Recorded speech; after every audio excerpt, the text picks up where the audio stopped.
I was 14 when this happened. It was an average night around 9 p.m. Me and my little cousin were at his house. I was babysitting for the night while my mom and aunt were shopping, and my dad and uncle were at the movie theater. We were watching TV when I had a really strange feeling that something was wrong. The feeling wasn't going away, so I got up and walked to the back door to lock it. And when I came back through the kitchen, I saw a very decrepit and homeless-looking man through the window, just staring at my cousin.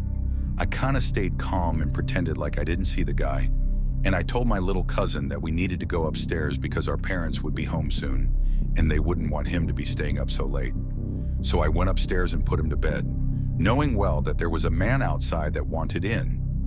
I was about 125 pounds and 5 feet 8 inches at the time, and I played football for my school. If I remember correctly, I went downstairs and straight into the kitchen and grabbed one of those meat tenderizing hammers, turned back to the window where I saw him before, but he wasn't there. Ran back to the front door and checked that it was locked. Both the deadbolt and the knob were locked. Ran back upstairs with my meat tenderizer and went into my cousin's room and sat down in front of the door. He asked me what I was doing, and I said that he didn't need to worry about it and that he should keep his head low. Called the cops and waited. Then I hear a window shatter and the sound of heavy boots walking around on the main floor. I told my cousin to stay calm and hide under the covers. I could hear the guy walking downstairs. It was horrifying. I gripped the meat tenderizer and waited. About 5 minutes pass, and then I hear the boots walking upstairs. At this point, I was having a freaking heart attack. My cousin's door is no more than 10 feet from the stairs. I heard him opening the doors to my aunt and uncle's room, then the bathroom.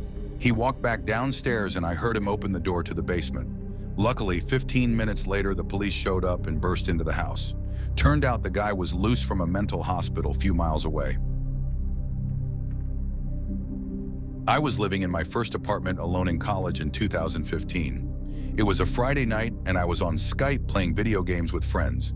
It was like midnight and there was a knock on my door. I looked through the peephole and saw someone from my complex looking nervous and scared. I opened the door but kept the door chains on and asked him what was going on. He told me someone was passed out on the stairs and looked very sick. I went out into the hall with him and he showed me the person passed out in the stairs. It was my neighbor. He was obviously very, very drunk. The other guy at the complex reached down to help him up and the neighbor pulled a messy swing at him. Missed completely. We talked him down and managed to get him up the stairs to his door, the drunk guy throwing sloppy swings every now and again at us. He took like 10 minutes finding the right key for his door. Every time we tried to help him, he would get angry and try to punch us. He got into his apartment, closed and locked the door, and we heard him collapse on the ground on the other side. We called the non-emergency line, wondering if this guy had alcohol poisoning. No one was with him, so we had no idea how he got back home. Non-emergency came out and banged on the door for a good while before the drunk guy managed to unlock it, and I heard an ambulance come, and they took the drunk man to the hospital. I received a call from the police the next day saying he had to be hospitalized and his stomach pumped because of alcohol poisoning. Me and that other guy probably saved his life. However, they also found a gun on this man. He was a criminal and not supposed to own a firearm and definitely did not have a permit to carry it around. He came back with it on him from wherever he was drinking. The cops said it was probably a good thing he was as drunk because he forgot he had a gun on him, so he was throwing sloppy punches instead of pulling a gun on us. I definitely could have died that night.